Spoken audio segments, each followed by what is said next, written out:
fuunee akkam jirtanii hordoftoota ayyaantuu asallaa jedhu jalatti kan argamtan hundi keessanuu baga jiraattan baga eeggamtan isiniin jechuun jaaladha. Nageenyi koo kan daangaa hin qabne bakkuma jirtan iddoo jirtanitti isinaa qaqqabachaa.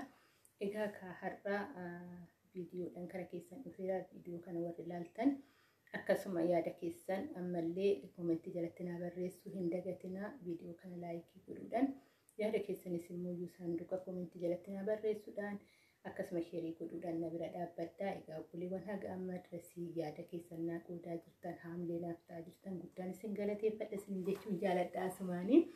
Egaa ka har'ammoo kanan qabadheetoo kana keessan dhufe yaada lama. Innis waa'ee obboleewwan keenya biyya Suudii keessatti rakkachaa beela keessa wiyyuu mana hidhaa keessatti dhugaa dubbachuuf yeroo qorraa yeroo roobaa kanaan waan uffatan hunda dhabanii rakkachaa turanii gola hojirru keessatti hundi keenya sagalee ta'aa fi akkasuma kadhannaadhaan boo'ichaan turre. Egaa ka Waaqayyo haa galatoomu. Rabbii gaditti waan gaarii Rabbiin nu dhageechise isa kanammoo Rabbiin dhuma nuuf haa bareechuu. Yeroo baay'ee ani waan tokko dhuggaan dhaga'e dafeetoo viidiyoo hojjechuun natti hin mijatu.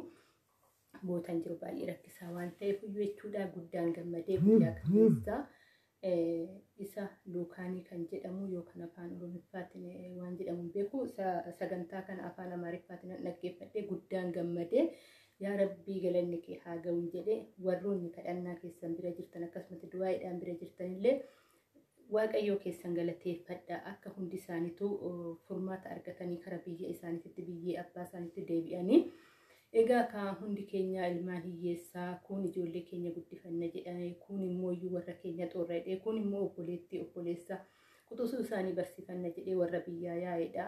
Eenyumattuu osoo tolee biyya ofii keessatti jiraata maatii ofii waliin jiraata. Garuu rakkinni kun waan nama hin goone hin qabu. Nu dabartiidhanii biyyaa baanii har'a waan uffatan hunda dhabanii festaalii uffatanii du'aa fi jireenya jidduu jiranii baay'ee kan garaa nama nyaatanii miti.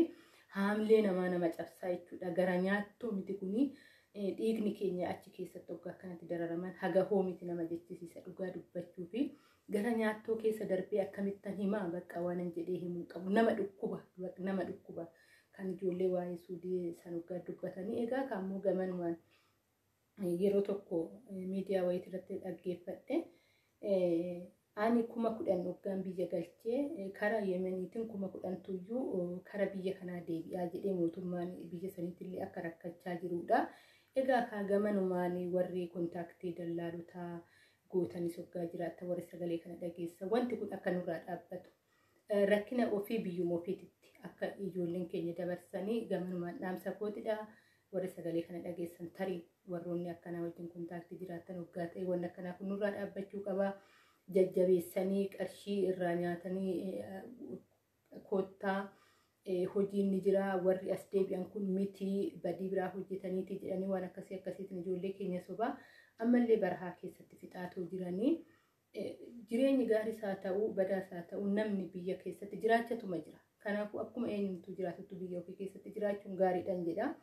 Haa beeluuf nullee haa dhuubannullee biyyuma ofiitiin bareeda. Kanaafuu yoo akkasitti ta'ee jedhee tayyaada karaa kootinii isinis yaada keessan komentii jalatti naa barreessaa. Dhugaa wanni akkanaa kun dallaalan akkanatti miidhamuun kun nurraa osoo dhaabbateen jedhan baay'een balaleeffadha'anii karaa seera hin qabneen dallaaluun ijoollee keenya barahaa keessatti dheebuudhaan beela fixaatu jiranii. Ammas kun furmaata gaafa argate immoo kan biraa akka achi deebi'ee ammallee gaddi biraa nutti hin daballe. Wantoonni akkanaa kun balaaleffachuu qabna. Irra caalaa keessattuu dallaalota biyya keessa waan akkanaa kana hojjetan balaaleffachuu qabna isiniin jedha. Ani kun yaada ayyaantuuti. Egaa kaammoo isin waan jettan hin beeku isiniin jedha. Egaa ka inni lammataa koomentiidha. Yaada koomentiiti. Koomentii dhugaa dubbachuu fi diraamaa gubbaarratti yaada gaggaarii warri naa barreessaa jirtan hedduun isin galateeffadha. Naaf jiraadha dhugaa baay'ee kanan afaan kootiin dubbadhu ol. Haamlee naa taatan ijoollee Oromoo dhiiga koo dhugaa dubbachuu fi ofiinan boone kanarratti jechuudha. Diraamaa kanarratti yaada gurguddaa warri naa barreessaa jirtanii akkasuma immoo wanti kun sirraa'uu qaba warri jettanii akka obboleettii keessanitti koomentiidhaan himtanii guddaan isin galateeffadha. Baay'een isin jaaladha baay'een isin kabaja.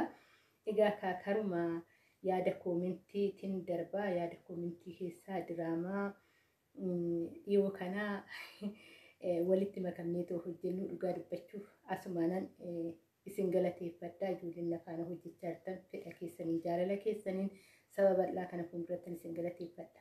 Galanni kiyya daangaa hin qabu naaf jiraadhaa umriin dheeradhaa yeroo keessan aarsaa gootanii warri afaana hojjechaa jirtanii jaalala keessanii fedha keessaniin isiniin jedhaa darbaa deemaa eebbifamaan isiniin jechuu jaaladha. Egaa ka koomentii asumaan jalqabaa haanni hamboo leensaa yookaan ayeetuu tuubiidhaaf yaada barreessiteedha. Isuma dhugaa natti fakkaatee ayeetuu koo garaana nyaatte jettee boosse. Egaa ka isuma dhugaa natti fakkaatte jettee boosse anaayyuu garaa koo na balleessite jechuudha. An dhugaa namni waa jedhe wanni sun dhugaa taalaata jedhee too aganuuf wanni jedhuun gaa maaliif gara laafummaarraa kan ka'e baay'een garaa laafaa. Egaa ka garaa laafuun gaaruma ta'e odoo jiru namatti ni miidha. Anaayyuu ija koo imimmaan na marsiistee ani hamboo barreeffama kee gubbaatti siin jedha. Egaa kan itti aanu afnaan yaada naa barreessitee jabaadhu. Diraamaan kun haga biyya galtutti ittuma fufuu qaba akka beetochiititti naan jettee jirta. Guddaa isaa galatuunis siin jedha. Afnaan baay'ee guddaa si galateeffadha. Ayyee isinis haamlee keessanis na barbaachisaa itti fufuudha fi hagam biyya galutti. Egaa nafaana hin taatan jedheetan abdii qaba yaada keessaniin akkasuma immoo warri wajjin hojjenna jettan warri yeroo qabdan karri kiyya banaadhaa koottaa na dubbisaayii wajjin hojjennaa kan kana caalus warri yaada qabdan ta'e maddisiisatii koottaayii akkasuma warri kana caalaa muuxannoo qabdanis yaadota haarawaa fidaa koottaa manni kun mana keessanii. Egaa isiniin jechuun jaaladhaa kan itti aanu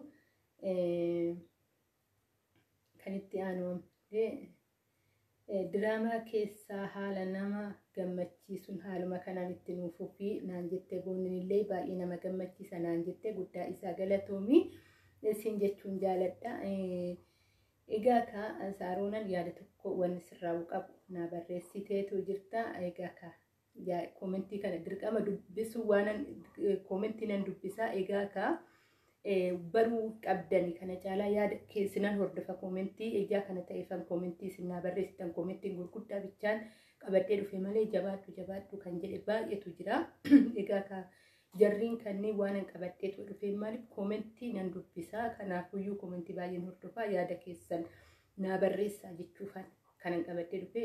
Saaroonaatu guddaa isaa galatoomii waa'oo baay'ee namatti tolaa dhugaa. Jajjabeewwan koo akka waliif faana deemuu danda'utti seera keessaa nu caalaa nu sirreessaa. Seeran kana caalaa nu sirreessaa jettee akka wal faana deemuu danda'u seeran kana caalaa nu sirreessaa jettee kun waa sirraa'uu qabu nu barreessite. Saaroonaa guddaa isaa galatoomis siin jedha. Yaada keetiif baay'ee si galateeffadha. Wal faana akka deemu jettee egaa nama afur taanee bakka hojjennu kanattidha. Yaada isheen nu barreessite guddaa si galateeffadha. Egaa warroonni akkanatti xiinxaltanii too diraamaa kana laaltan dhumni isaatis maal akka ta'uu qabu asumaan bartanii akkasuma yaada kanneen keessatti kan baay'ee hubattan jedheetan yaada. Egaa qashtii baay'ee kanan jaaladhu dhugaa dubbachuuf Samiiraan maal jette ergaa guddaa qabaa.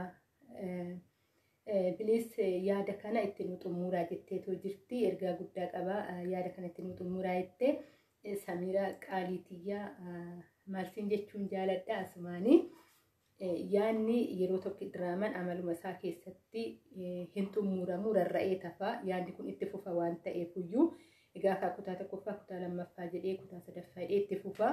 Egaa kana ta'eef rarra'ee too hafee torbeetti aanu dhufeet yaada sanirraa ka'eetu itti fufaa jechuudha. Kun amaluma diraamaati.